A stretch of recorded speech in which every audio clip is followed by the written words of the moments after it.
नमस्कार साथियों, स्वागत है आपको अपने यूट्यूब चैनल ड्रीम ज्ञान में। साथियों, आज हम बात करेंगे UP triple S C AGTA 3446 में जो हॉरिजॉन्टल रिजर्वेशन है उसमें 1134 सीट का कट ऑफ पर क्या प्रभाव पड़ेगा। Female PH dependent freedom fighter ex serviceman के कैंडिडेट की सीट जो है उस पर यदि उम्मीदवार नहीं मिल रहे हैं तो वह किसी वर्ग में कन्वर्ट होगी या वैकेंट छोड़ दी जाएगी। इन सब को लेकर बात करेंगे।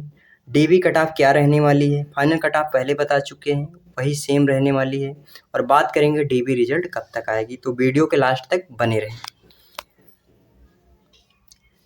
अब बात करेंगे जो यूपी ट्रिपल एस सी आयोग द्वारा रिक्त पदों का विवरण दिया गया है उसमें 1813 सीट UR कैटेगरी के लिए, SC कैटेगरी के लिए 509, ST कैटेगरी के लिए 151, OBC वर्ग के लिए 629, EWS के लिए 344 और 3446 टोटल सीट जो है नोटिफिकेशन में दिया गया है। तो इसमें जो है 3446 में ही हॉरिजॉन्टल रिजर्वेशन लागू होता है। तो हॉरिजॉन्टल रिजर्वेशन की कितनी सीट है जो कोई और अभ्यर्थी नहीं ले सकता है, जिसके पास मतलब रिजर्वेशन होगा हॉरिजॉन्टल का वही ले सकता है। जैसे महिला अभ्यर्थियों पर 20% रिजर्वेशन लागू होता है, उत्कृष्ट खिलाड़ियों को 2% और DFF का 68 यानी डिपेंडेंट फ्रीडम फाइटर का, PH का 4% और एक्स सर्विसमैन का 5% आरक्षण लागू होता है। तो टोटल जो सीट हैं 1134 सीट हैं जो हॉरिजॉन्टल रिजर्वेशन के अंतर्गत आती हैं। अब बात करेंगे श्रेणीवार प्रत्येक कैटेगरी में कितने सीटें जो ऐसी हैं जो हॉरिजॉन्टल रिजर्वेशन के अंतर्गत आती हैं।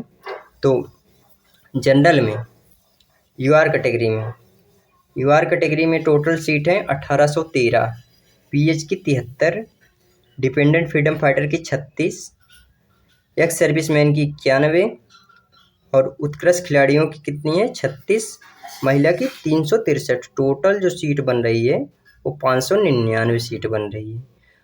इस पे जो है हॉरिजॉन्टल रिजर्वेशन लागू होगा। वही सेम OBC में 629 सीट में 25 सीट PH की है, 12 सीट डिपेंडेंट फ्रीडम फाइटर की है, 30 सीट एक्स सर्विसमैन की है, 12 सीट उत्कृष्ट खिलाड़ियों के लिए, 125 सीट महिला अभ्यर्थियों की।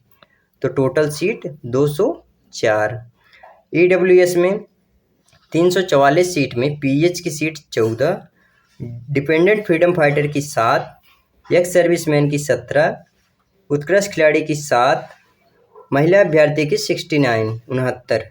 टोटल सीट 114 हॉरिजॉन्टल रिजर्वेशन के अंतर्गत आती है। SC में 509 सीट में 21 सीट PH की plus 10 seat dependent freedom fighter की प्लस एक्स सर्विसमैन की 26 सीट, उत्कृष्ट खिलाड़ी की 10 सीट और महिला अभ्यर्थी की यानी फीमेल की 102 सीट। टोटल जो सीट है 169। ST में 151 सीट में PH की 4 सीट, डिपेंडेंट फ्रीडम फाइटर की 3 सीट, एक्स सर्विसमैन की 8 सीट, उत्कृष्ट खिलाड़ी की 3 सीट, महिला अभ्यर्थी की 30 सीट। टोटल जो सीट 48 सीट हो रही हैं।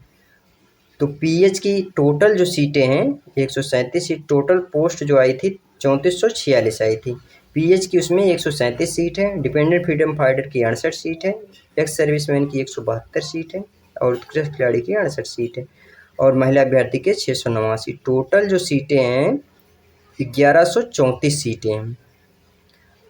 तो 1134 सीट हैं और कितनी सीट बच रही हैं 3446 में 1134 माइनस करने के बाद 2312 सीट बच रही हैं।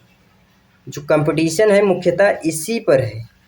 और हाँ, फीमेल की बात करेंगे तो फीमेल कैंडिडेट अपनी ही सीट में अधिकतर रहेंगी, क्योंकि नंबर ऑफ़ कैंडिडेट फीमेल बहुत कम है और जो मतलब उनके नंबर भी हैं वो बहुत कम हैं। काफ़ी लोगों से मतलब एनालिसिस करने के बाद कम से कम 50 प्लस 5-6 लड़कियां मिली हैं, 5-6 गर्ल्स मिली हैं। तो इनका कट ऑफ जो है बहुत कम जाने वाला है और अपनी ही कैटेगरी में ये लगभग रहेंगी।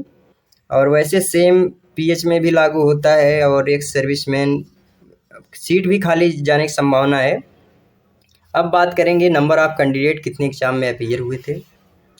और हाँ, सबसे पहले बात करेंगे यदि सीट खाली चली जा रही है तो क्या करेंगे। जैसे ओबीसी कैंडिडेट में एक्स सर्विसमैन की 30 सीट है, इसमें से 20 कैंडिडेट मिल गए, 10 खाली चली गई, तो वह किस कैटेगरी में कन्वर्ट होगी।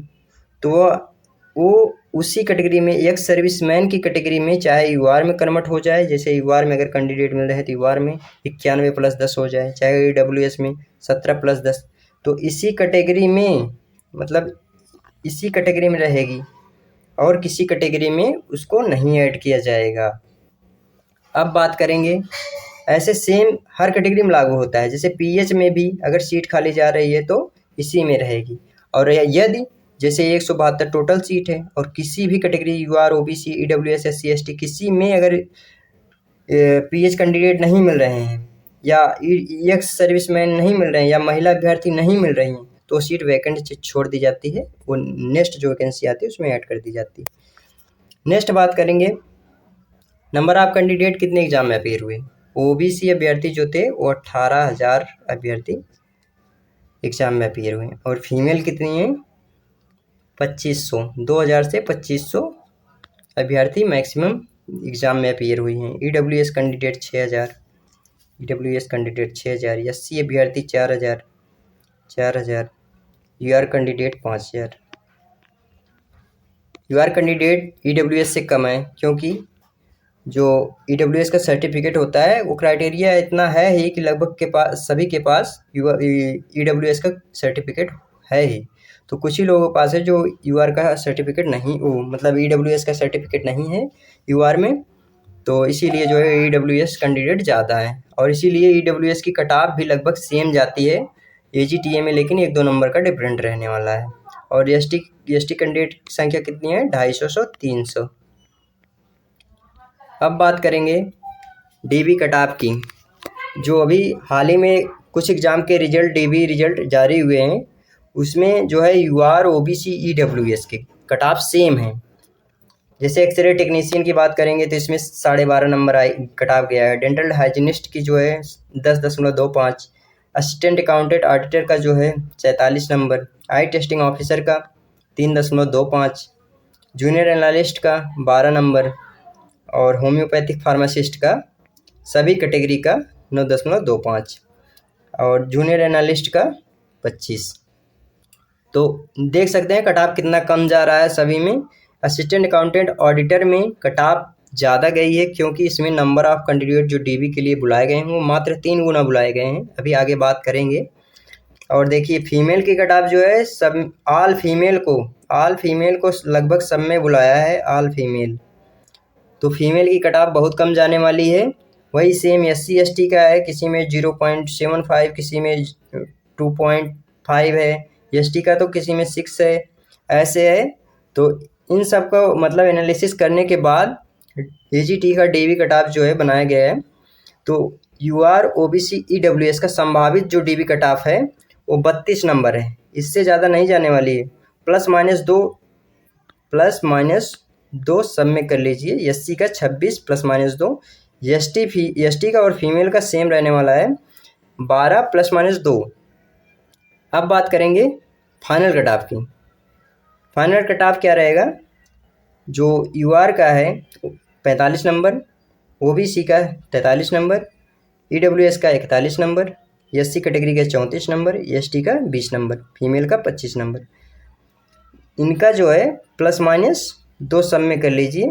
45 से मतलब 45 + 2 47, 45 - 2 मतलब 43। यूआर का 43 से 47 के बीच में ही रहने वाला है, इससे ज़्यादा कट ऑफ नहीं जाने वाली है। जिसका भी इतना नंबर है वो सेफ है। और डीबी का कट ऑफ जिसका भी, जैसे यूआर, ओबीसी, ईडब्ल्यूएस का 32 है, वो डीबी की तैयारी कर लें। डीबी 30 वाले भी डीबी की तैयारी कर लें, डॉक्यूमेंट रेडी रखें। और एससी में 26 नंबर पर डीबी फाइनल हो जाएगा उनका। और फाइनल कट ऑफ जो बताया हूँ वही सेम रहने वाला है, इससे ज़्यादा नहीं जाएगा। 100% श्योर है, जिसका इसके रेंज में आ रहा है उसका सिलेक्शन हो जाएगा। अब बात करेंगे डीबी रिजल्ट कब तक आएगा। तो एक्सरे टेक्नीशियन का 15 दिसंबर को एग्ज़ाम हुआ था। 17 जून को देखिए रिजल्ट आया था डीबी का।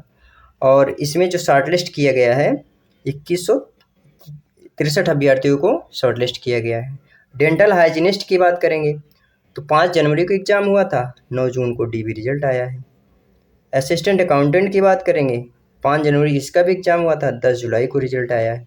आई टेस्टिंग ऑफिसर की बात करेंगे, 19 जनवरी को एग्ज़ाम हुआ था, 157 पोस्ट के लिए 28 जुलाई को रिजल्ट आया है। तो और इसमें जूनियर एनालिस्ट का भी हाल ही में रिजल्ट आया है, तो 2 फरवरी को इसका एग्ज़ाम हुआ था और 23 सितंबर को, देखो 23 सितंबर को इन सब का हुआ है। एक का 16 फरवरी को हुआ था जूनियर एनालिस्ट फूड वाला। इससे बहुत लोग कंपेयर कर रहे हैं, लेकिन जो है किसी भी वैकेंसी से कंपेयर सही नहीं, क्योंकि इसमें नंबर ऑफ पोस्ट बहुत कम है। इसमें नंबर ऑफ अभ्यर्थी डीबी के लिए बहुत ज़्यादा बुलाए जा रहे हैं, तो इससे कंपेयर करना ठीक नहीं है। और होम्योपैथिक फार्मासिस्ट का जो है 2 फरवरी को मतलब एग्ज़ाम हुआ था और 2 सितंबर को इसका डीबी रिजल्ट आया है। तो डीबी रिजल्ट आने में लगभग सब में 5 से 6 महीने का टाइम ले रहा है। तो वही एजीटीए में भी रहेगा, लगभग नवंबर के लास्ट या दिसंबर फर्स्ट वीक में, दिसंबर में डीबी का रिजल्ट आएगा और डीबी भी हो जाएगी। दिसंबर में ही डीबी हो जाएगी। तो डॉक्यूमेंट की तैयारी कर लें। और बात